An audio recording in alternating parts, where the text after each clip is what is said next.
Hola, ¿qué tal amigos? ¿Cómo están? Bienvenidos a Tener Pocos Minutos. Estamos en conceptos fundamentales de Lacan, de la mano del doctor Daniel Schigel. Y bueno, como siempre, Daniel, pues primero, ¿cómo te encuentras? Hoy vamos a abordar un tema, a mi juicio, bastante interesante. Y yo puntualmente te lo pedí porque hace poco recién lo estoy leyendo en Formaciones del Inconsciente, Seminario 5. Vamos a hablar de metonimia y metáfora. Pues, ¿cómo estás? Y tienes la cancha libre para comenzar. Bien, bien, gracias. Sí, bueno, hay que pensar que el tema de la metáfora y la metonimia fueron como temas inaugurales, ¿no? Para que Lacan estableciera la idea de que el inconsciente está estructurado como lenguaje, ¿no? Pero en realidad no es un aporte original de Lacan. Yo pensaba que se podría comparar más o menos con lo que sucede en el caso de la teoría de la relatividad de Einstein con las fórmulas de Lorentz, ¿no? Porque había visto por ahí que algunos preguntaban por qué si Lorentz, que es anterior a Einstein, había hecho la fórmula sobre la contracción de la longitud y el aumento de la masa y el entencimiento del tiempo en móviles, bueno, relativos, ¿no? O sea, con movimiento rectilíneo uniforme, a medida que se van aproximando a la velocidad de la luz, ¿no? Eso Lorenz ya lo había establecido, porque se considera que es Einstein el gran revolucionario de la física con el tema de la teoría de la relatividad, ¿no? Pero hay que tener en cuenta que Lorentz partía de otro marco teórico. O sea, Sí. Lorentz realmente creía en la existencia del éter, ¿no? De esa sustancia que supuestamente era la encargada de transmitir las ondas lumínicas, ¿no? Utilizó esa fórmula como para explicar por qué el experimento de Michelson y Morley no permitía detectar la dirección del movimiento de la Tierra en relación con el espacio absoluto, ¿no? No quiero entrar Claro. tampoco en detalles técnicos, pero lo que Einstein hizo fue tomar esas fórmulas y decir, bueno, ¿para qué vamos a seguir sosteniendo la existencia de un éter, ¿no? Directamente eliminémoslo y tomemos estas fórmulas como la demostración de que la velocidad de la luz es absoluta y a partir de ahí deducir cómo un observador percibiría la información que le llega de un objeto que está en movimiento en relación con él, ¿no?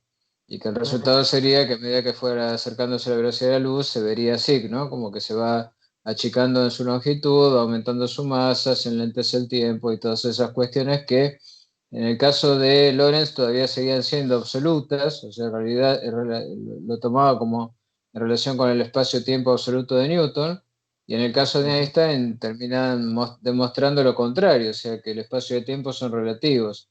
Bueno, en el caso de Lacan pasa algo similar porque lo que él hace es tomar los conceptos de Roman Jakobson, que era un lingüista perteneciente a la corriente del estructuralismo, y Sí. Jacobson fue el primero en darse cuenta de que los conceptos de condensación y desplazamiento que había utilizado Freud para referirse a cómo opera el inconsciente, ¿no? A partir de el proceso de represión, cómo bueno, la energía libidinal ligada a una representación reprimida pasa a otra, y que ese pasaje puede darse bien por un proceso de desplazamiento hacia otras representaciones o por condensación, ¿no? Como por ejemplo cuando alguien sueña, ¿no? Con varias personalidades unidas en una sola figura, ¿no? Eso sería la condensación.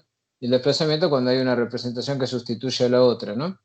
Entonces Jacobson se da cuenta de que eso se asemeja mucho a esas figuras retóricas, ¿no? Que son la metáfora y la metonimia. En el caso de la metonimia, lo que ocurre es que se toma, por ejemplo, a la parte por el todo, ¿no? Se dicen, el ejemplo clásico es, no sé, fueron 100 velas las que entraron en combate, cuando se refiere a 100 barcos, entonces se está tomando al barco representándolo con la vela del barco, ¿no? O sea, tomar la parte por el todo, ¿no?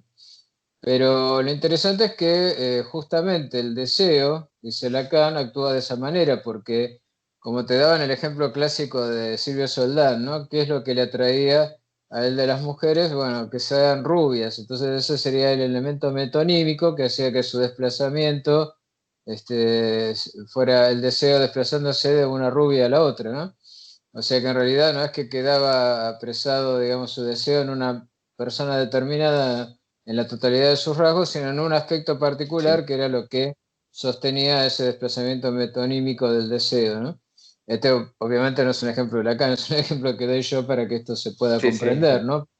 Sería lo claro, que vemos en el caso del Don Juan, ¿no? Donde alcanza con que sea mujer para que eso ya le genere deseo, o bueno, podría darse cualquier otro ejemplo por el estilo, pero siempre hay un rasgo claro, que es lo que hace que se sostenga el deseo y pueda desplazarse de un objeto a otro, ¿no?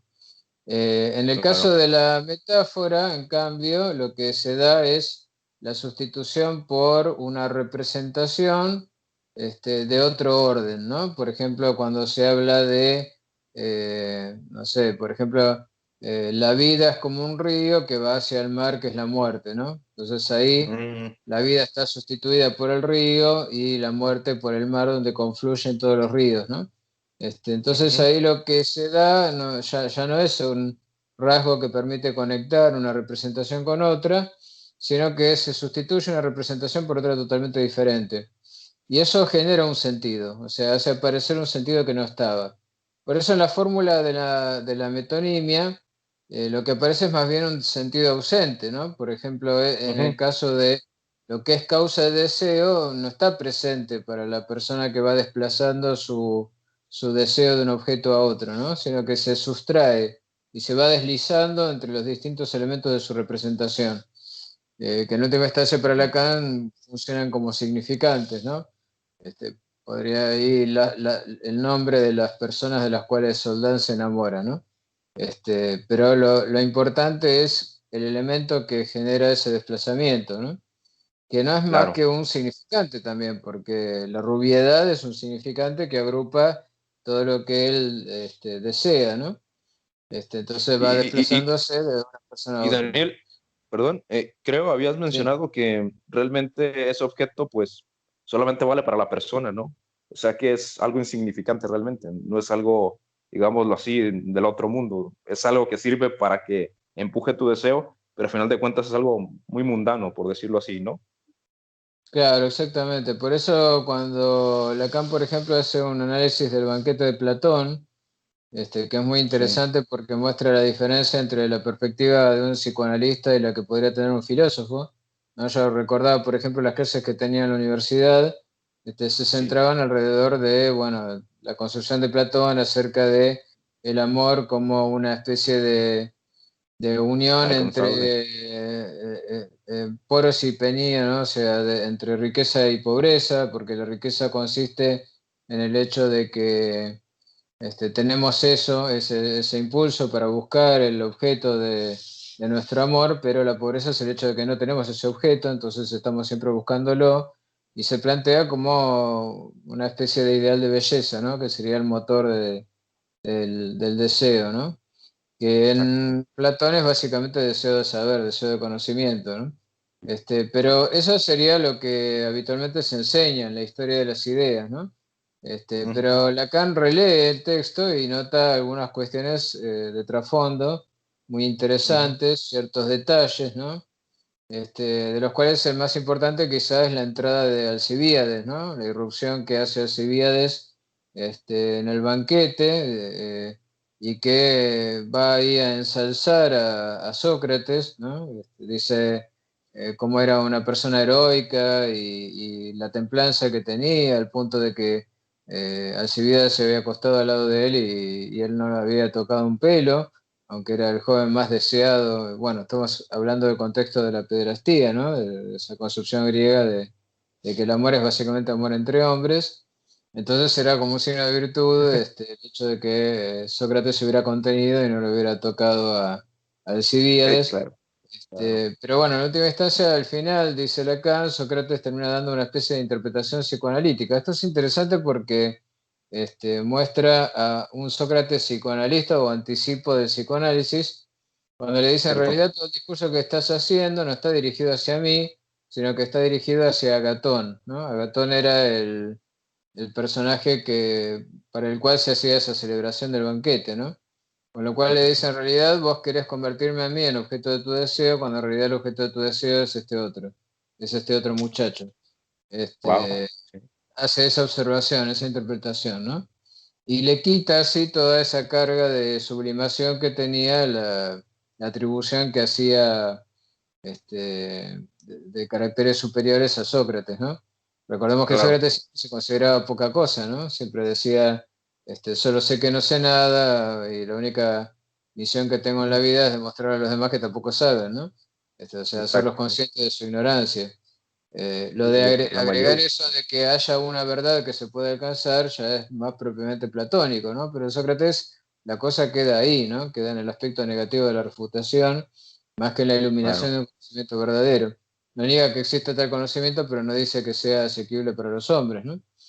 Pero lo interesante es que Lacan lo que ve en esto, en toda esta escena, ¿no? Con respecto a Alcibíades, es que en realidad lo que a Alcibíades lo atraía de Sócrates es que Sócrates tenía, o sea, tenía el falo, tenía el pene, digamos, el pene erecto, símbolo también de poder, pero que también está totalmente recubierto y de alguna manera velado por todos esos atributos superiores que Alcibiades le atribuye a Sócrates, ¿no? Que hace que parezca como sublimado, ¿no?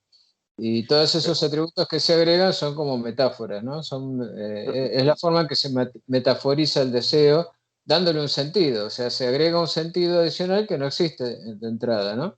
Que es lo que suele exacto. suceder en el amor, ¿no? Donde lo que uno le atrae de una persona es un rasgo muy específico y contingente, si se quiere, que quizá tiene que ver con la historia personal de cada uno, o sea, un rasgo de tipo metonímico que se ha desplazado generalmente, bueno, la idea es que es algo de la madre quizá que se ve reflejado ahí, porque está presente o porque está presente lo contrario, ¿no? Eso de que uno se enamora o de una imagen de la madre o de lo contrario de la imagen de esa madre, Relación a ella. eso, bueno, Ajá, es un poco cuestionable, pero bueno, sería el elemento metonímico del deseo, pero en realidad para poder justificarlo uno tiene que metaforizarlo, ¿no? Entonces, eso tiene que ver con claro. el velo del fantasma, ¿no?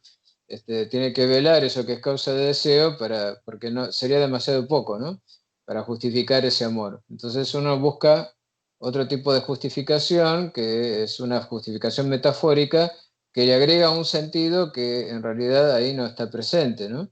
Entonces vos decís, no, Sí, yo sí, tengo que estar enamorado de esta persona porque esta persona es hermosa, yo soy el hombre más afortunado del mundo porque yo soy el único que fui capaz de ver ese rasgo de belleza, de sublimidad, de inteligencia, bueno, de todo lo que generalmente atribuimos en el enamoramiento al otro para poder sostener justamente el sentido de por qué uno se enamoró de esa persona, cuando en realidad es más bien algo del orden de la contingencia, ¿no? Por ejemplo, esa claro. cuestión de que uno diga, uno cuando se enamora da la impresión de que es algo que tenía que pasar, que es algo que ya estaba tejido desde toda la eternidad, ¿no? Los poetas hablan de eso, es el destino, ¿no? Entonces se le agrega toda una densidad de significado en la que la metáfora tiene un lugar preponderante, sobre todo en la poesía, ¿no? La poesía amatoria.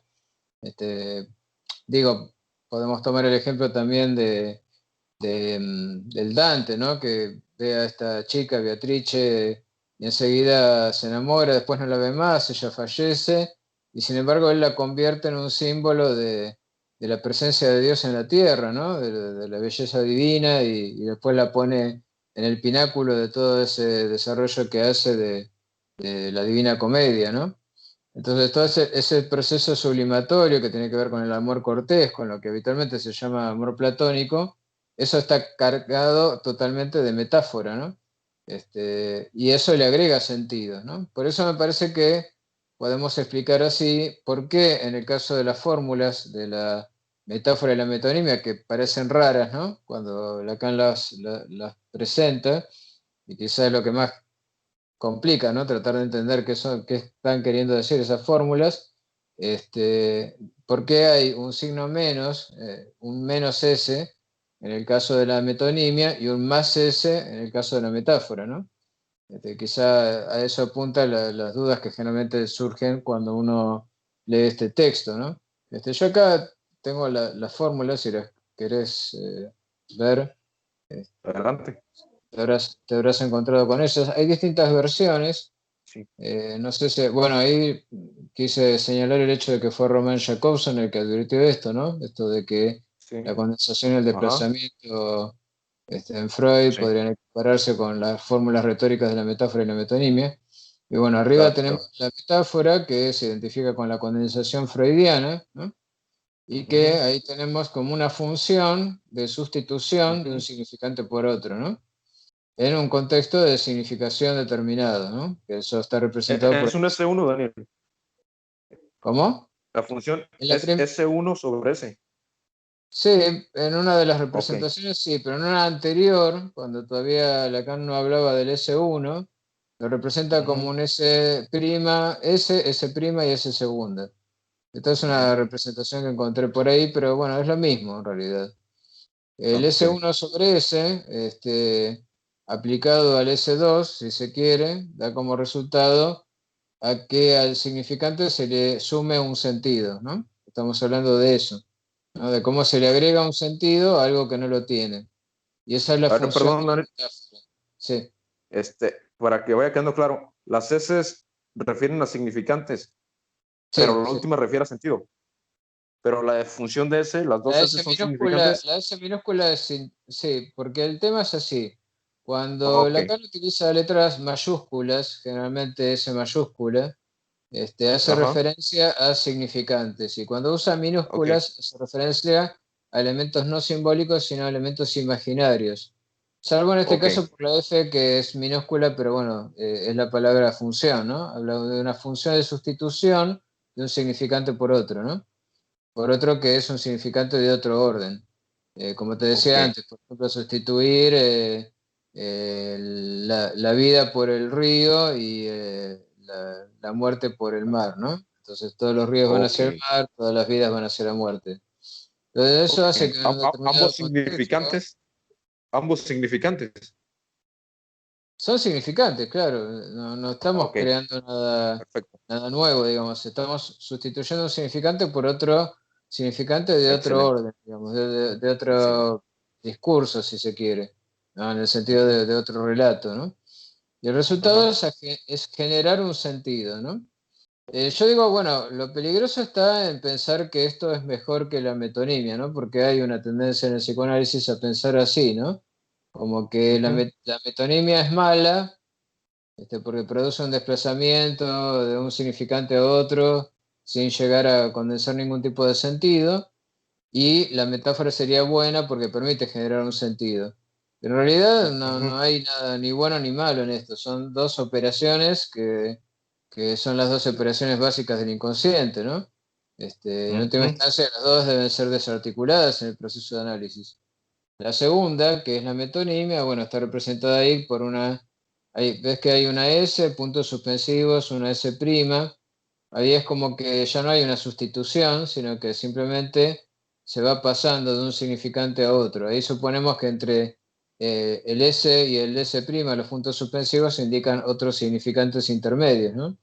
Uno se va Te- desplazando de un significante a otro y el resultado es que en realidad el sentido aparece, pero aparece como algo que se sustrae, ¿no? Algo que perseguimos, ujú. pero que no podemos alcanzar. Por eso el signo menos, ¿no? El signo menos habla de sustracción, ¿no? De que falta un significante ahí. Perdón, que falta Eh, un per- sentido ahí. Perdón, Daniel, antes de que voltees. Ah, ya volteaste. ¿Puedes voltearlo de nuevo, perdón? Para Sí, una pregunta nada más. sí, Este, bueno, yo supongo, si estoy mal, corrígeme por favor, que aquí en función de ese punto suspensivos S, está hablando también de una cadena significante. claro. Un- ok, nada más Sí, quería que quede claro eso. Muy bien.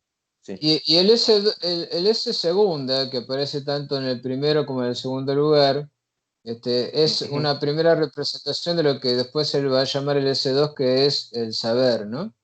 Porque la función de Claro. sustitución o la función de desplazamiento se dan en el contexto de un saber. Eso es lo que quiere decir, ¿no? Es como Ya, si ya, dijera, ya bueno, entendí. Ese segunda significa un conjunto de significantes que constituyen un saber, el saber del sujeto. En el caso de la Excelente. función metáfora se sustituye un significante reprimido por otro, ¿no? Otro que ocupa su lugar. Y en el Ujú, caso de la función, digamos, metonimia, lo que hay es un desplazamiento de un significante hacia otro, pero no hay un ujú, significante que quede debajo de la barra, ¿no? Sino que simplemente se va ujú. pasando de uno a otro. En el primer caso hay una formación de sentido y en el segundo caso no. El sentido se sustrae permanentemente, uno lo busca pero no lo alcanza nunca, ¿no? Este, eh, entonces el tema es que, claro, como cuando Lacan habla de la metáfora paterna, ¿no? Da un ejemplo. La metáfora paterna generaría un sentido que es el falo, ¿no? El falo como algo que no se es, sino que se tiene. Es un ejemplo de proceso de metáfora, ¿no? Y ahí, claro, ahí obviamente tiene un sentido, si se quiere, positivo, ¿no? Es algo que tiene que darse para que la estructura no sea la psicosis, sino que sea la neurosis. Si uno entiende que la neurosis es algo mejor que la psicosis, ¿no? Pero bueno, eso también son juicios de valor.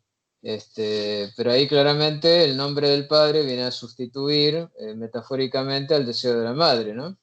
Si se mantuviera el deseo de la madre, entonces el niño quedaría atrapado en la función de falo materno y eso haría que su función sería la de completar a la madre, entonces no sería posible ningún tipo de separación, ¿no? Sino que estaría totalmente en un proceso de alienación.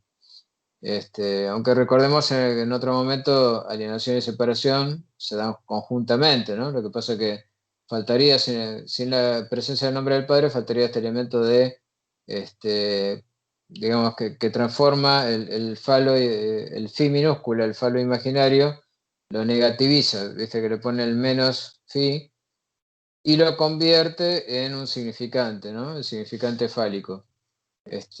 Claro, eso de que lo negativiza hace que uno piense, bueno, pero eso más bien parece la metonimia, ¿no? Porque en la metonimia es que aparece el signo menos.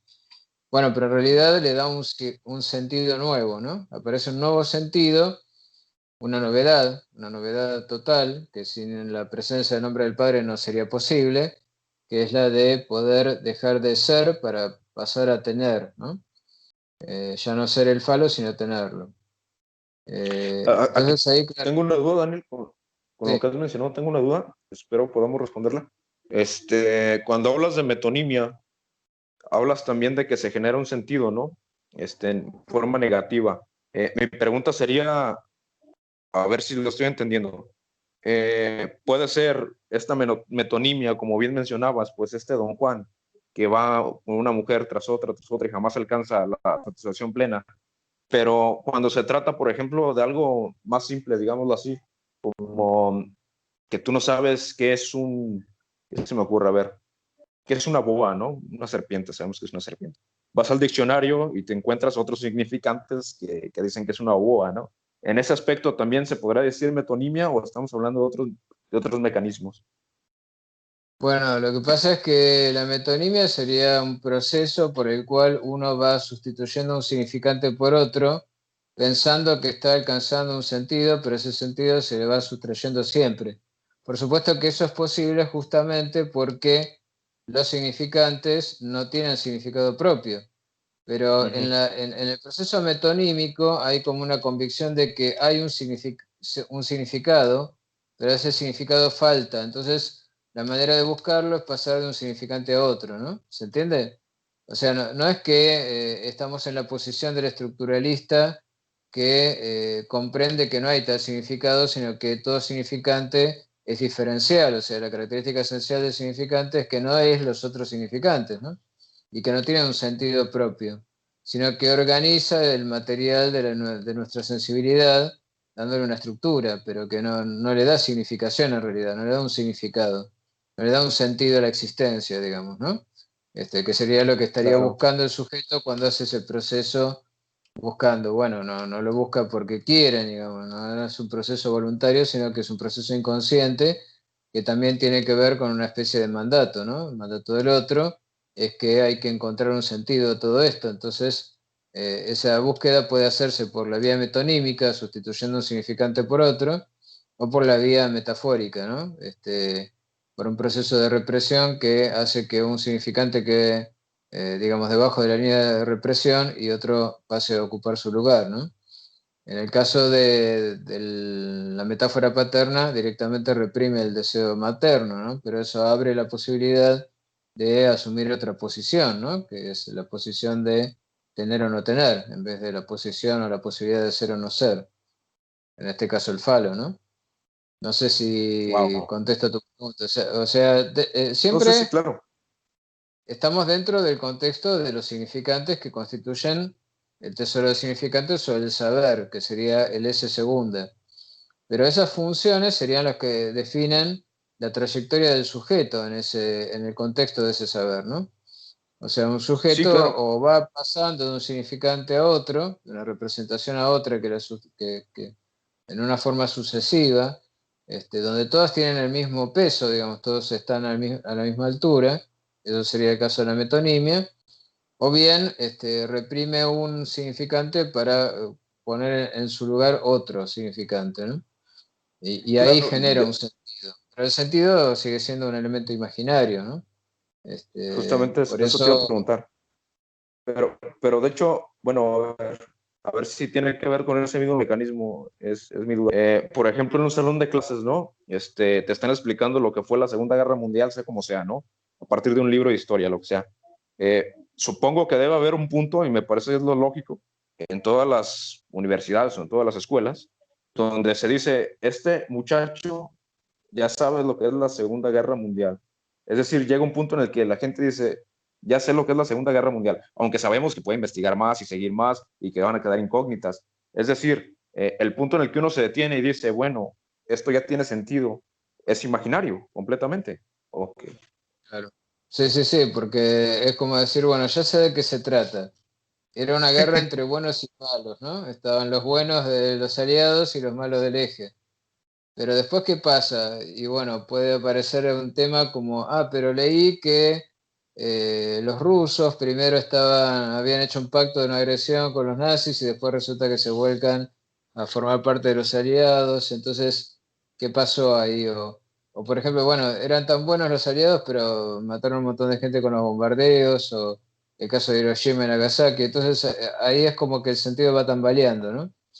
Pero claro, la actitud de la metonimia sería, bueno, sigo investigando, que es lo que habitualmente hacemos, ¿no? Y voy buscando nuevos significantes. Entonces ya no tengo esa condensación que le da un sentido a todo esto, ¿no? Que sería buenos y malos. Eso sería un ejemplo de sustitución metafórica, ¿no? Donde de todo ese conjunto de documentación que yo tengo sobre lo que ocurrió en la Segunda Guerra Mundial, termino, digamos, reprimiendo todo lo que de alguna manera perturbe mi idea de que, bueno, ya sé de qué se trata todo esto, y pongo arriba un juego de significantes que son bueno y malo, ¿no? Los buenos estaban de este lado, los malos de este lado, y ya está, ya puedo pasar a otro tema, ¿no? Entonces eso constituye ya un saber, algo ya sabido y que no va a ser cuestionado. Pienso, por ejemplo, en el caso de la política, es muy claro esto cuando están los buenos de la izquierda y los malos de la derecha, los buenos son los progres y los malos son los liberales, bueno, ¿no? O al revés, ¿no? Si uno asume la posición liberal, pasa al contrario, y no se trata de eso, digamos, pero descubrir que no se trata de eso muestra justamente que eh, hay algo de peligroso, ¿no? En esto de pensar que eh, la sustitución metafórica resuelve algún tipo de problema porque le da un sentido a lo que no lo tiene. Sí, pero vaya, ¿a qué costo, no? Al costo de la represión de los elementos que escapan a ese sentido, ¿no? Pero bueno, es casi algo excelente. inevitable cuando se constituye un saber que funciona como saber de un amo, ¿no? Y que después puede comunicarse en un discurso universitario. Claro, El caso de la metonimia, por eso yo creo que eh, digamos, no pienso ahora en este momento específicamente en Lacan, pero en Kierkegaard, por ejemplo, hay como cierta simpatía por el Don Juan, ¿no? Él toma al Don Juan como un ejemplo, porque él Carlos también. dice, el Don Juan tiene la característica, claro, tiene la característica de que comprende algo del tema, ¿no? Digamos, en el sentido de que se da cuenta de que lo que moviliza su deseo es que se trate de lo otro de él. En la medida en que él se identifica como hombre, lo que busca es la mujer. Pero como no existe la mujer, sino que hay mujeres, cuando encuentra una mujer, después se da cuenta de que no era ella, es otra, ¿no? Pero ¿por qué? Porque en última instancia él cae en la desesperación de no encontrar lo absoluto, que es lo que está buscando, ¿no? ¿Por qué? Porque ese sentido absoluto permanece siempre desplazado. Pero él, claro, no puede entender que está desplazado porque no existe tal sentido. Y que simplemente lo que se da en el mundo es encuentros que, digamos, causan nuestro deseo y que tienen una raíz puramente contingente, ¿no?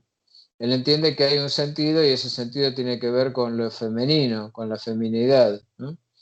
Este, Me parece que Kierkegaard nos da una idea bastante clara, ¿no? De lo que es este sentido sustraído, ¿no? Que va circulando de un significante a otro. Digo Por significante allí, porque las mujeres con las que él se relaciona cumplen la función de significantes, ¿no? Porque cumplen la función significantes, de claro. ser el representante de el universal mujer, en ese caso concreto del nombre propio de esa mujer en particular, ¿no? Por Eh, allí, sí, sí, sí, ¿me decías? Camus, sí, que por ahí Camus en su ensayo El mito de Sísifo dice unas palabras como la siguiente, no voy a citar, sino parafrasear. Dice, antes lo importante era que la vida tuviera sentido. Ahora, cuanto menos sentido tiene, mejor. Algo así, dice. Y bueno, tú conoces muy bien la historia, que Sísifo termina por ser feliz en ese momento en el que se da cuenta que es absurdo el poner un sentido a la vida, ¿no? Paradójicamente, Mm. el sinsentido lo hizo ser feliz o algo así. Así termina su historia. ¿Qué tanto podría estar relacionado esto de la metonimia? Pues también con esta parte del absurdo del que nos habla Camus, ¿no? Del que hacemos y hacemos y jamás pues llegamos a la satisfacción plena y que todo lo que hacemos a final de cuentas llega a ser absurdo en ese aspecto. Bueno, en realidad en Lacan lo que hay es la Sí, sí, sí. convicción de que así tiene que ser, digamos, porque no es que exista el sentido que va a cerrar toda esta historia. Justamente si algo caracteriza el deseo como deseo del otro, y es que nunca puede ser satisfecho, ¿no? De otro, porque por un lado está impuesto por la estructura significante que ya nos viene dada cuando nacemos, y por otro lado porque es otro deseo en el sentido de que es desconocido para nosotros mismos, ¿no? Por eso ese carácter inconsciente. Pero es así como tiene que ser para que pueda funcionar, digamos. Si uno logra, incluso cuando se habla del atravesamiento del fantasma, o sea, de darse cuenta de la poca cosa que es causa de nuestro deseo, la idea no es que esa poca cosa que sea la causa del deseo implica que el deseo deba de desaparecer porque eso es imposible, ¿no? En todo caso, implica que dejemos de engañarnos con respecto a que haya algo más, ¿no? Que haya eso que llamamos el sentido, ¿no? El sentido de por qué esto es lo que causa mi deseo. Simplemente es una contingencia, es un encuentro fortuito que se convirtió para mí en una necesidad, ¿no? Como mencionábamos cuando hablábamos de los aspectos modales, ¿no? Que menciona Sí, Lacan, lo que cesó de no escribirse y que ahora no cesa de escribirse porque se convierte para mí en una necesidad, este, o sea, en algo que se repite. Pero justamente comprender, digamos, que esto es la vida es contingencia y no necesidad, que no hay un sentido, sería el atravesamiento del fantasma, lo cual no quiere decir la caída del fantasma, no quiere decir que uno vaya a dejar de desear o que desaparezca la causa de deseo, porque eso es más bien la visión trágica, ¿no? Que sí veo en el existencialismo, ¿no? Cuando, uh-huh, no en el relato particularmente de Camus, pero sí uh-huh, que hay como una angustia generada por el hecho de que no haya sentido, ¿no? Es como que, uh-huh. bueno, acepto que no lo hay, pero eso hace que se caiga en una especie de estado de depresión, ¿no? Y no es Muy eso mal, lo que sería el objetivo del análisis, ¿no? Sino que claro. el análisis sería más bien, bueno, es así, digamos. a mí lo que me gusta son las rubias, y bueno, ¿cuál es el problema? O sea, no tengo que cargar Exacto. con eso como si fuera una culpa o algo del orden de lo moral o del super yo, ¿no? En el Sí, sentido claro. de debería de deshacerme de eso, porque eso sería de vuelta engañarme y pensar que a través de la sustitución metafórica yo puedo pasar de la rubiedad a una especie de atributo superior que justifique mi deseo de alguna manera, ¿no? Entonces decir, no, bueno, en realidad ahora voy a buscar solo chicas inteligentes, ¿no? O ahora solo voy a buscar chicas rebeldes o revolucionarias, ¿no? Lo cual tampoco funcionaría porque no es algo que dependa de mi voluntad, ¿no? El deseo siempre es un Entonces, deseo inconsciente y depende de un encuentro contingente. ese deseo que mencionas, ¿será hasta cierto punto inmutable? Desde que se creó, ¿será inmutable? ¿O sería algo que no sé, bueno, a lo que entiendo sí sería más o menos algo así, que no puedes cambiar, ¿no? Que es nada más la aceptación y que no te pesen otras cosas, a lo que entiendo. Eh, a lo que me refiero es que ese deseo, al no ser elegido por ti como individuo, o sea, que no es un deseo como desear, como vulgarmente se entiende desear que sería un helado de vainilla, te das cuenta que eres alérgico y cambias el chocolate, ¿no? No se puede hacer eso con el deseo del que habla el psicoanálisis, ¿verdad? Lo que pasa es que, claro, en realidad lo que causa el deseo es la falta, ¿no? Por eso el objeto A es representado con el conjunto vacío. Después hay cosas que van a ocupar ese lugar, ¿no? Cosas que son del orden de lo imaginario y de lo simbólico, ¿no? Yo Ok. mencionaba la rubiedad. Eso ha sido contingente, digamos, pero en el caso de la persona que vive esa compulsión, ¿no? De pasar de una rubia a otra, por ejemplo, el problema es cuando eso se convierte en una especie de pesadilla, ¿no? En una carga que lo lleva a fracasar permanentemente en las relaciones que establece. Porque que algo cause mi deseo no quiere decir que eso que causa mi deseo pueda permitirme convertir al objeto de deseo en objeto de amor, ¿no? Que es otra Ujú, cosa. Porque la demanda de amor, el amor tiene que ver con la demanda de la presencia del otro, no con ese rasgo que motiva mi deseo. Lo que causa mi deseo en realidad no tiene que convertirse en una carga, o sea, que sea algo destinal, si se quiere, como lo podríamos plantear, en el sentido de que constituya algo inmutable, o sea, si a mí me gustan las rubias, no me van a gustar las negras, por más que yo quiera, digamos, forzarme a mí mismo a que me gusten las negras, porque eso me haría políticamente correcto, para darte un ejemplo, ¿no? sí. Si me gusta la rubia, me gusta la rubia, ¿qué le voy a hacer? Me gusta rubia, y bueno, paciencia, digamos. Por ahí Sí, sí, algunas sí. no tan rubias también habrá un rasgo que cause mi deseo o por ahí no era eso, no era la rubiedad lo que causaba mi deseo, pero bueno, en el caso de Soldán parece que es eso y bueno, lo malo sería que él se crucifique a sí mismo, ¿no? Pensando que eso es una cuestión donde entra lo moral y entonces él debería empezar a fijarse en personas que en realidad no causan su deseo. Pero que algo cause tu deseo y eso te incline a iniciar una relación no quiere decir que después eso se vaya a convertir en amor en función de eso que causó tu deseo, sino que el amor ya Mm, es otra cosa, ¿no? Es otro tema. El amor va por la vía de la demanda, no por la vía del deseo, ¿no? El deseo es esa mm, poca cosa que nos vincula, digamos, que hace que, porque aparte es como un orientador, ¿no? Como dice Zizek, el fantasma nos enseña a desear, porque si no es como que cualquiera enseguida ya sería el objeto del deseo. No tendríamos ningún rasgo, nada distintivo que nos permitiera hacer algún tipo de parteaguas o selección como para sí. orientarnos, ¿no? En esta Ujú. materia que es el deseo. Entonces, si se quiere es algo bueno, que por lo menos haya un rasgo que, por más insignificante que sea, dispare mi deseo.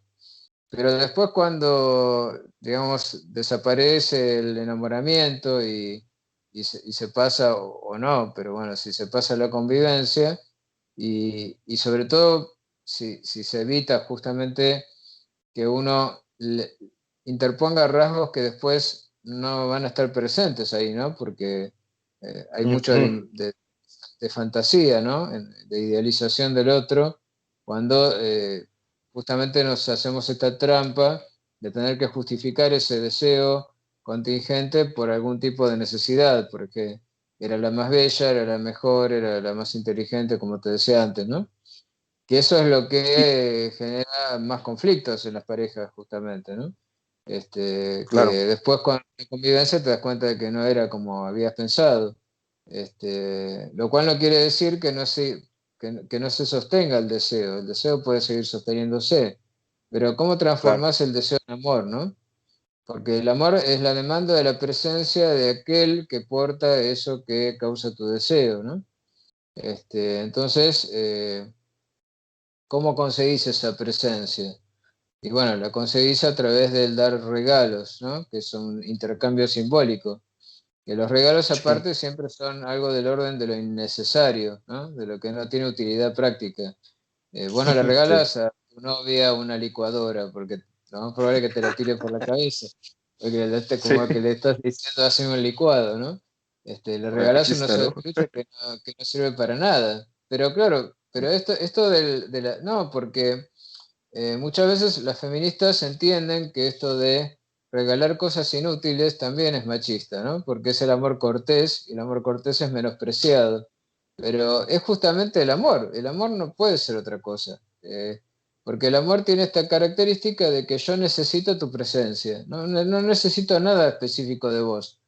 Incluso podría ser que ya no causes deseo en mí, pero te necesito, ¿no? Necesito que estés ahí.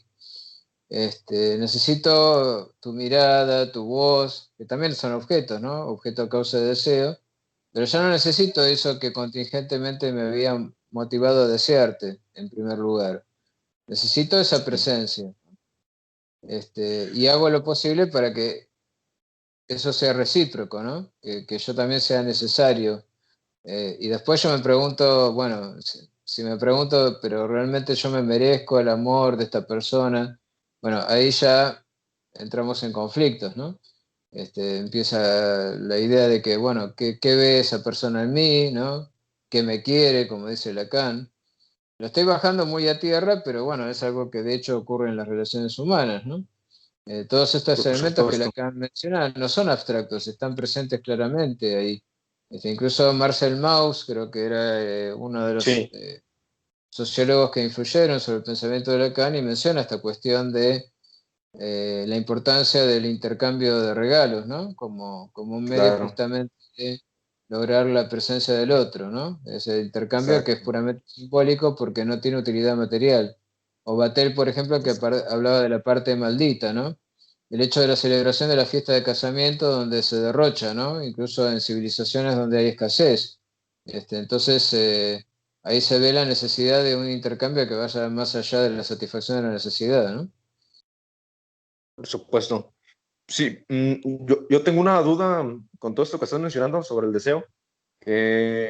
A ver, no sé si Lacan lo toma tal cual, pero me parece que Hegel dice el deseo del hombre es el deseo del otro. Mm, Lacan lo toma de Hegel, así como lo dice Hegel, o se refiere a otra cosa. ¿Cuál será la distinción entre ambas? Si es que hay distinción o es lo mismo y qué es. Bueno, lo que pasa es que en el caso de Hegel aparece como deseo de reconocimiento, ¿no? Uno desea el reconocimiento del otro, pero eso va más por el lado del amor que por el lado del deseo, ¿no? Creo que a medida que va desarrollando su concepción, Lacan se da cuenta de que no puede permanecer dentro del hegelianismo. De hecho, él al principio se declara como hegeliano, pero después dice que no es hegeliano, ¿no? Y no lo dice por nada, digamos. Lo dice justamente por varias cuestiones. Una es que, bueno, primero menciona lo de la lucha de muerte, ¿no? La rivalidad imaginaria, y le parece que está muy bien, digamos, como Hegel desarrolla este concepto, pero después se da cuenta de que cae en una concepción de intersubjetividad que es insuficiente porque falta el elemento simbólico ahí, ¿no? O sea, falta la presencia del otro, que no es que en Hegel no esté, sino que está en otras partes, digamos, de sus textos. Por ejemplo, cuando Hegel habla de cómo la rivalidad imaginaria llevaría a una especie de venganza infinita, si no fuera porque aparece un tercer elemento mediador que ahí estaría presente lo simbólico, que es, por ejemplo, el juez, ¿no? El juez que se supone imparcial, lleva esa investidura, por más que sea un individuo como cualquier otro, y que entonces es como Está, alguien a quien las partes ceden la, la atribución de decidir por ellos, digamos, quién es el que tiene razón y quién está equivocado, porque si no se daría algo como Montescos y Capuletos, ¿no? Donde todos estarían constantemente matándose unos a otros, por herencia familiar, ¿no? Heredarían, como pasa, por ejemplo, en las guerras entre grupos mafiosos, heredan unos a otros la misión de venganza, ¿no? De vengar a los antepasados, a los familiares y sí, demás. sí, Entonces ahí que de aparece hecho también, ajá, el sí, que elemento de hecho simbólico. me hiciste recordar que también Hobbes en el Leviatán habla precisamente de una forma similar sobre el Estado. El hombre es un lobo para el hombre y uno, supuestamente Hobbes, soporta el Estado porque prefiere un Estado mediocre a un salvajismo donde nos matemos todos, ¿no? Por ahí no sé si converja con lo que dice Lacan. Lo que me llama mucho la atención también que estás diciendo es que ese tercer mediador que aparece en Hegel no puede ser un sinónimo del otro con mayúscula de lacaniano, ¿verdad? No, no tiene relación, o tendrá alguna relación. Y sí, lo tiene porque hay un investimiento, ¿no? Una investidura simbólica que obviamente ese individuo nunca va a estar a la altura de ejercer la función, pero es lo mismo que pasa con la función paterna, por ejemplo, la función materna. Nadie está a la altura, digamos, porque se trata de significantes y, bueno, cada uno los encarna como puede, digamos, como le sale. Pero Zizek en ese sentido es muy, Ujú. digamos, muy centrado cuando dice, bueno, hay que actuar como si el juez fuera perfecto, digamos, porque no tenemos otra salida, sino la otra opción sería esta situación de venganza infinita, ¿no? Como dice Hegel. Ese sería el elemento hegeliano. Lo que pasa es que, claro, Zizek lo retoma porque corrige de alguna manera a Lacan y dice, bueno, Lacan se dice anti-hegeliano porque no ha comprendido a Hegel. Bueno, no lo sé, eso son lecturas, ¿no? Por eso Zizek habla de la necesidad de un retorno a Hegel, ¿no? Pero sí hay un elemento simbólico, me parece, en Hegel, eh, y en un sentido bastante parecido al que establece Lacan.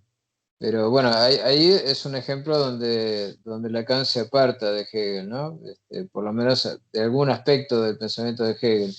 Pero en realidad, claro, la cuestión de la rivalidad imaginaria, la cuestión del deseo de reconocimiento es otro aspecto también en el cual se va a separar porque Lacan se da cuenta de que el reconocimiento es una trampa porque reconocer a otro es decir quién es, ¿no?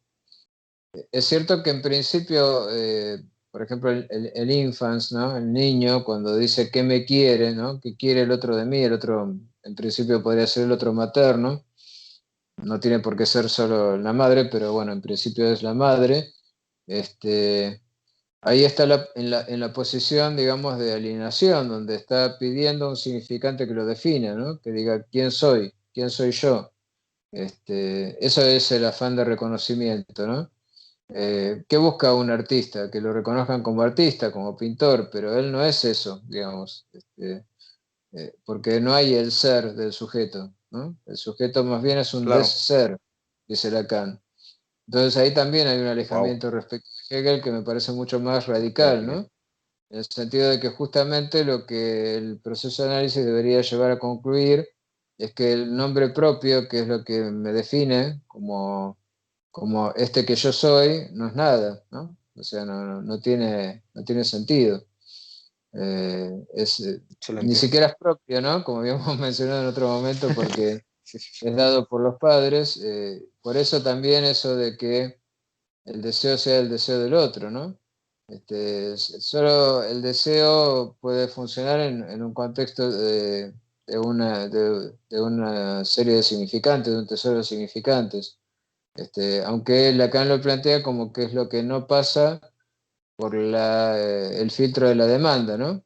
O sea, lo que no puede articularse en la demanda, eso es lo que reaparece como deseo, pero también reaparece articulado simbólicamente, ¿no? Justamente por estos procesos de metáfora y metonimia, ¿no? Por estos procesos que son propios de la formación del inconsciente.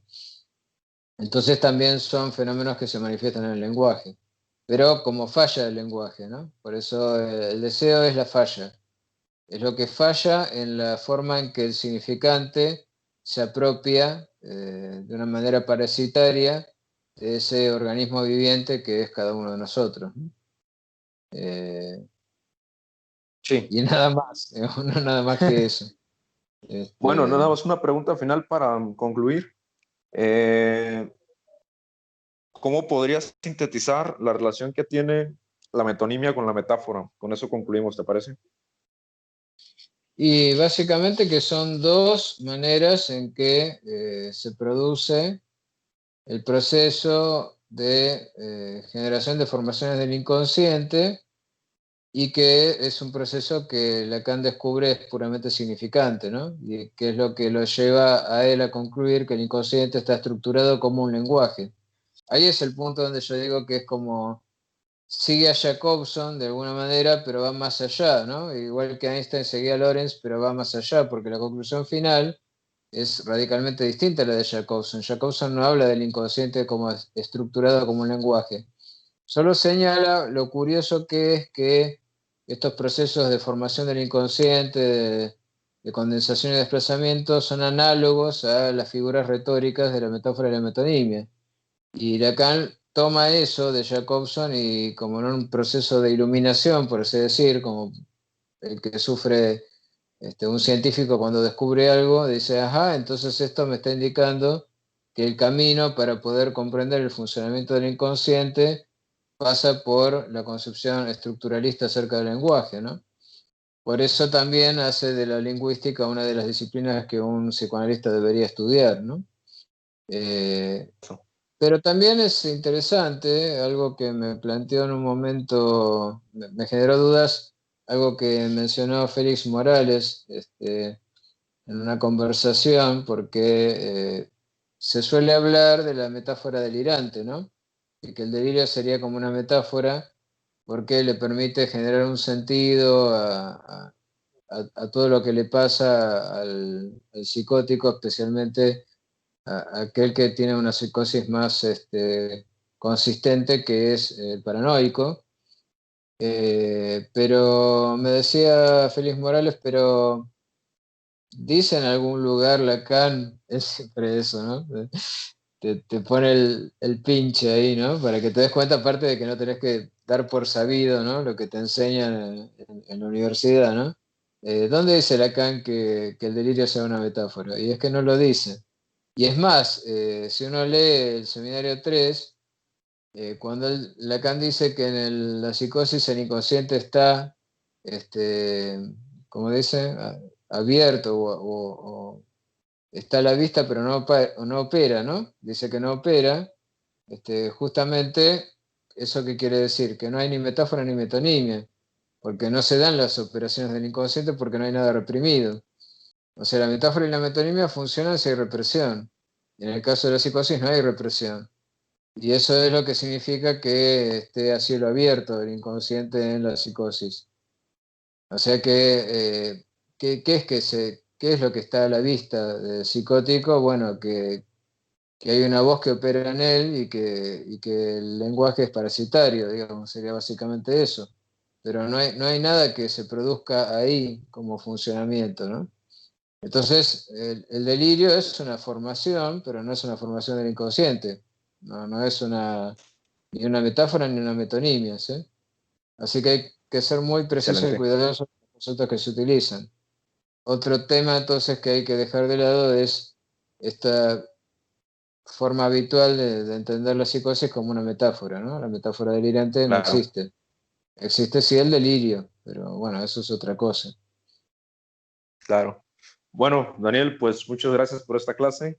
Me voy satisfecho, me voy aprendiendo cosas nuevas. Ya lo había leído, pero sí que hace falta de pronto pues contrastarlo con alguien, ¿no? El poder dialogarlo y por eso pues agradecidísimo. Espero que el público igual se vaya satisfecho, se vaya contento con esta clase. Ya saben, nos pueden recomendar el tema que gusten y aquí estamos para servirles.